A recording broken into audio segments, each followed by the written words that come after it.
পাকিস্তানের করাচি থেকে ছেড়ে আসা এমভি ইউয়ান জিয়ান ফা ঝং নামের একটি জাহাজ গত ১৩ নভেম্বর বাংলাদেশের চট্টগ্রাম বন্দরে পৌঁছায়। বাংলাদেশের স্বাধীনতার পর প্রথমবারের মতো পাকিস্তান থেকে কন্টেইনার বহনকারী জাহাজ সরাসরি এসে ভিড়ে বাংলাদেশের সমুদ্র বন্দরে। চট্টগ্রাম বন্দর কর্তৃপক্ষ জানিয়েছে, পণ্য খালাস হয়ে গেলে পরদিনই জাহাজটি বন্দর ত্যাগ করেছে। তবে জাহাজটি বন্দর ছেড়ে চলে গেলেও গত কয়েকদিন ধরে এ নিয়ে সামাজিক যোগাযোগ মাধ্যম ও গণমাধ্যমে অনেক আগ্রহ তৈরি হয়েছে। প্রশ্ন উঠছে, এত বছর পর বাংলাদেশে পাকিস্তান থেকে কন্টেইনারবাহী জাহাজ কেন এলো? কেনই বা এটি এত তাৎপর্যপূর্ণ? এছাড়াও ওই কন্টেইনারগুলোতে কি আনা হয়েছে তা নিয়েও মানুষের কৌতূহল কমছে না। চট্টগ্রাম বন্দর কর্তৃপক্ষের সচিব মোহাম্মদ ওমর ফারুক জানান, আমাদের কাছে জাহাজে করে ৩৭০টি কন্টেইনার এসেছে। তবে এসব কন্টেইনারে কি আছে তা কাস্টমস বিভাগ বলতে পারবে।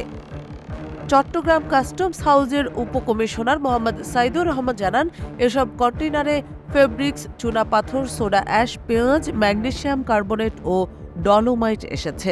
এগুলোর মোট ওজন ৬,৩৩৭ টন। এর মধ্যে ১১৫ কন্টেইনারে সোডা অ্যাশ রয়েছে। এছাড়া ৪৬ কন্টেইনারে ডলোমাইট রয়েছে। কাস্টমস বিভাগের কর্মকর্তারা জানান, বেশিরভাগ কন্টেইনারে টেক্সটাইল শিল্পের কাঁচামাল রয়েছে।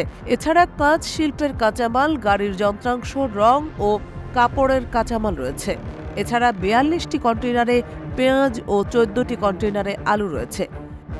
জানা গেছে, সব পণ্যের আমদানিকারক প্রতিষ্ঠান হল আজিক গ্লাস কারখানা, Pacific jeans, Square pharmaceuticals, Nasir glass, X ceramics, Hafiz corporation এবং MR ট্রেডিং সহ বিভিন্ন প্রতিষ্ঠান।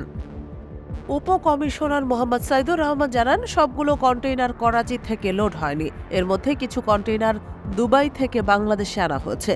পাকিস্তান থেকে ২৯৭টি কন্টেইনার লোড করা হয়েছে। এছাড়া বাকিগুলো দুবাই থেকে এসেছে। দুবাই থেকে আসা কন্টেইনারে খেজুর, marble block, copper wire, gypsum এবং লোহার টুকরো। এছাড়া একটি কন্টেইনারে অ্যালকোহল জাতীয় কিছু পণ্যও রয়েছে।